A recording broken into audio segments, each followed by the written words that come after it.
تذكروا قيمة أبل وقيمة أمازون اللي تجاوزت $1,000,000,000، ما عادوا قيمتهم $1,000,000,000 وجت شركة أخذت مكانهم في القمة وفي القيمة السوقية. بالإضافة إلى الآيفون 10 الآيفون إكس يمكن يرجع بشكل غير متوقع من طرفي ولكن غير متوقع من العالم.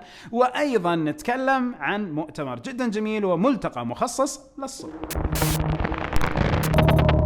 السلام عليكم ورحمة الله وبركاته، أخوكم باسل السيف وحلقة جديدة من العلوم والتقنية. نبدأها أول شيء بالإعلان عن ملتقى التقنية في حياة الصم وضعاف السمع، حيكون بتاريخ 27 نوفمبر برعاية من نفس وزارة الاتصالات وتقنية المعلومات وهيئة الاتصالات وتقنية المعلومات.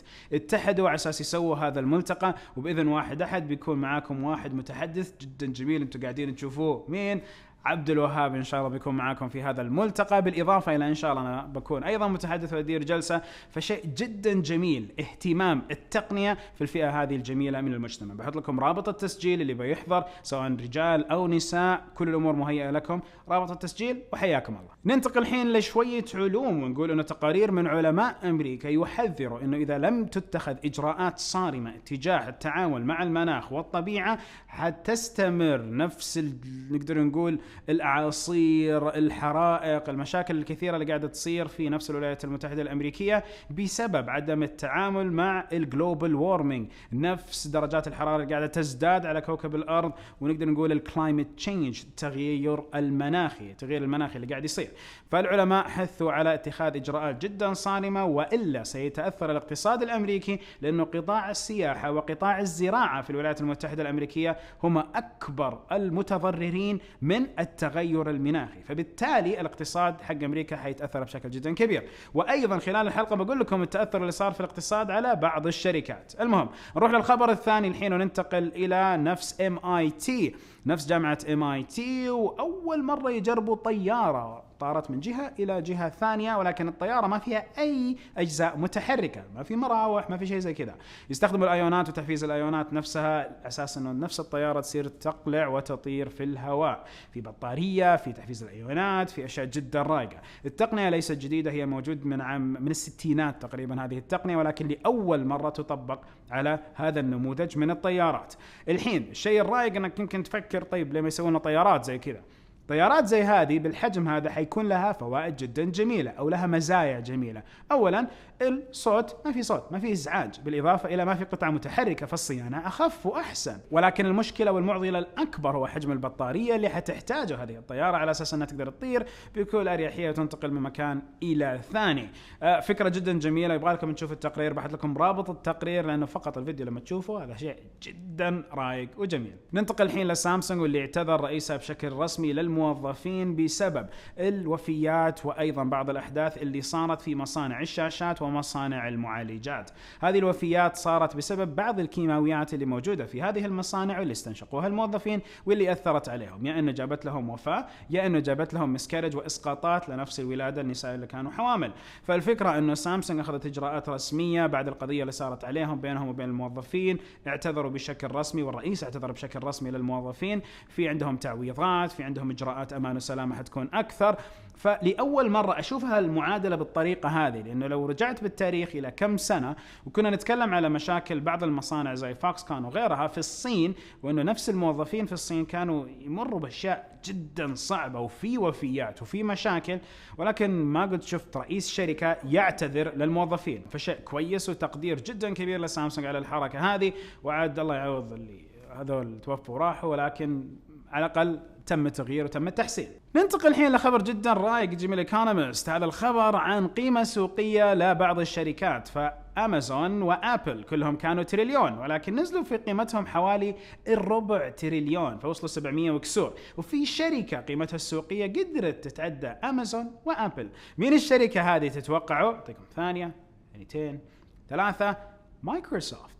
مايكروسوفت شركة السوفتوير والبرامج وبعض السيرفسات والأجهزة هي اللي قيمتها السوقية أعلى، وهذا يدل على أنه إلى الآن في تنافسية جدا كبيرة، ومو هو فقط غول اسمه أبل وأمازون كقيمة سوقية قاعد ياخذ البزنس كلها، أبدا مو هذا الوضع اللي قاعد يصير. فيبغى لكم تشوفوا أيضا ترتيب بعض الشركات، فجوجل ما زالت موجودة ولكن ترتيب الأول مايكروسوفت، بعدين عندكم أبل وأمازون وعندكم جوجل. هذه الشركات الكبيرة المسيطرة على الاقتصاد الأمريكي بقيمة قيمتها السوقية. نرجع لخبر في بداية الحلقة ذكرته على مسألة التأثر المناخي. أيضا التغير المناخي حيأثر على نفس الاقتصاد وتغيير الأنماط المعيشية والحياة في أمريكا، مما سيقلل من القيمة السوقية لبعض الشركات اللي موظفينها متأثرين بشكل مباشر. نروح لتقنية ونتكلم على الانفينيتي او ديسبلاي. ذكروا الشاشات اللي اعلنت عنها سامسونج، ففي احد الشاشات صار لها ليك، صار لها تسريب انها يمكن تكون على جوال الاي 8 الجديد من نفس سامسونج. فالشاشة تسربت، يمكن تكون أول شاشة فعلية من سامسونج بالدائرة هذه هي تستخدمها وتنزلها على الجوال. الجوال حيكون من الفئة المتوسطة، ما حيكون معالج الكوالكوم سناب دراجون 660، بل يمكن يكون ال 670 أو ال 675، فيعطي إمكانيات أفضل. الذاكرة المتوقع 6 جيجا بايت، والسعة التخزينية 128 جيجا بايت. للتوضيح، أنت قاعد تشوف الحلقة هذه، وأصلا نزلنا فيديو في القناة على نفس السامسونج A9 نسخة 2018، الجوال اللي يجيب 4 كاميرات خلفية. فهذا الفيديو لا يفوتك، موجود عندنا على القناة. نرجع لسالفة نفس سامسونج والاي 8.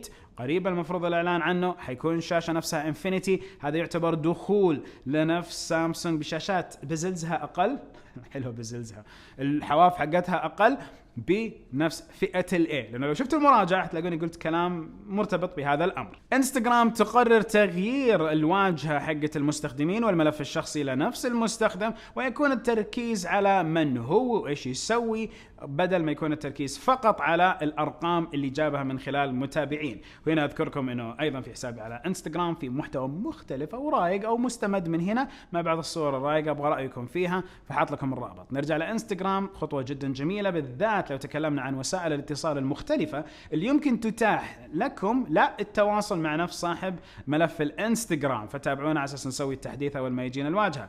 بالإضافة إلى التركيز على الميوتشوال فريندز، الأصدقاء اللي موجودين عندك وعنده، فهذول نقدر نقول أصدقاء مشتركين، شيء جدا رايق. ننتقل لاستفتاء بيدخلنا على الخبر اللي بعده. الاستفتاء الحلقة الماضية قلت لكم مين اللي بيكون لها حظ أفضل في عام 2019 من شركات التقنية، وحددنا 4: HTC، سوني، LG، ونوكيا. نوكيا 69% حصلت عليه من ناحية التصويت. عندهم مؤتمر في دبي بتاريخ 5 ديسمبر، لكن عندهم شيء رايق بيكون جاي، وأيضا نتكلم على وجودهم متوقع فعليا يكون لهم عودة جدا جميلة. نموهم أصلا كان كبير هذه السنة، فسنة 2019 متوقع أكثر. HTC كانت 6% فقط. ليش أنا قلت هذا الاستفتاء قبل ما أقول الخبر اللي بعده؟ لأن الخبر اللي بعده يقول HTC شوي مضايقة وزعلانة، وتقول يعني معليش يا جماعة أنتوا في الأخبار قاعدين، مو إحنا، لا كل الأخبار قاعدين يقولوا إنه ما تعطونا حقنا، ولا إحنا أحسن من كذا، وإحنا نسوي تقنيات وأشياء زي كذا. الله يعينكم HTC، اموركم تمام كذا ما تزبط. HTC فعليا تقدم لنا تقنيات، واستمر في ذكر ان HTC تقدم تقنيات، ولكن HTC تقول انه الكم الهائل من الاخبار اللي قاعد يطلع عن الشركه وتوجهاتها هذا الكلام مره بزياده، تو ماتش. لا، الشركه عندها اشياء قادمه ستقدمها، وفي نسخه ثانيه من اليو 12 لايف يمكن تيجي. يو 12 لايف اصلا في مراجعه سويناها تجيكم، وايضا اشياء اخرى وتقنيات ابتكرها بتطلع HTC. ما حد ينكر HTC انه انتم عندكم تقنيات جدا جميله، وعندكم كفاءات جدا عاليه. انتم اللي سويتوا سكويز، انتم اللي سويتوا البوم ساوند، انتم سويتوا اكثر من شيء في جوالاتكم، ولكن انتم اللي ما عرفتوا تسوقوا لهذه التقنيات بشكل جدا كبير وتصلوها لكامل المستخدمين. بالاضافه الى معليش يا جماعه HTC، انتم السنه هذه نزلتوا اليو 12 جوال جدا جميل وممتاز، وينه في السوق؟ فإذا أيضا زي ما أنتم لكم أشياء مميزة، في عتب محمول عليكم بناحية إيصال هذه التقنيات والمنتجات الجديدة لنا. تذكروا العناد حقكم في الأوما بيكسل، أوكي، ألترا بيكسل مو أوما بيكسل شيء ثاني، ألترا بيكسل، أوكي. معليش برضو عتبان عليكم على موضوع الألترا بيكسل، ولكن يظل جدا أحترم تقنياتكم. كل مرة نتكي معاكم نقول لكم تقنية رايقة، بس وين انتشار؟ نروح الحين لنظام التشغيلي حق فوشيا او اس، النظام اللي المفروض يتبع نظام الاندرويد ويستبدل نظام الاندرويد بالكامل. هذا النظام اللي المفروض يكون تركيبته مختلفة، فهو نظام واحد بتحديثات مستمرة، ليس بنسخ مختلفة زي ما قاعد يصير عندنا في الاندرويد. فاحنا في عندنا الاوريو والباي اللي ضايعين بينهم حاليا من ناحية الأجهزة حقت عام 2018. فالفوشيا شيء جدا يبين لك قوة الشركات الصينية. فوشيا يمكن يظهر على جوالات صينية قبل الغير. أيضا جوجل تعاونت مع هواوي وأنر بالتحديد على أساس أنه على نفس الأنر بلاي قاعدين يجربوا نفس نظام الفوشيا أو اس. فتخيلوا يمكن يكون في شراكة جدا كبيرة بين نفس اونر وهواوي ونفس شركة جوجل على النظام التشغيل الجديد. فالشركة اللي زمان قبل كم سنة نعتب عليهم على الايموشن يو اي حقتهم في جوالات الاونر وايضا جوالات الهواوي، الحين هم اللي قاعدين يتعاونوا مع جوجل على اساس انهم يجيبوا نظام الفوشيا الجديد بشكل جدا كامل. الدعم والاشياء اللي قاعدين يسووها بالتعاونات يمكن تعني الدعم للكيرن 970 بشكل كامل لنفس نظام الفوشيا. ننتظر ونشوف انه صايره شيء يحمس بشكل جدا كبير. امازون، ورغم اعتبي على امازون بشكل كبير لاسباب كثيره، ولكن امازون بشكل رسمي بدات تطرح بعض المنتجات لشركه ابل وحطت بعض الخصومات عليها. المنتجات هذه تراوحت بين الايبادات، بين الجوالات وبعض الاجهزه الاخرى زي مثلا الايربودز. ولكن لو انتقلنا على العروض اللي سووها كانت جيده بالبلاك فرايدي، ولكن شركه ثانيه اللي كانت عروضها مستغربة في البلاك فرايدي. فلو شفنا شركة أبل فعليا حطت عروض وارسلت لنا إيميلات بشكل رسمي عروض البلاك فرايدي.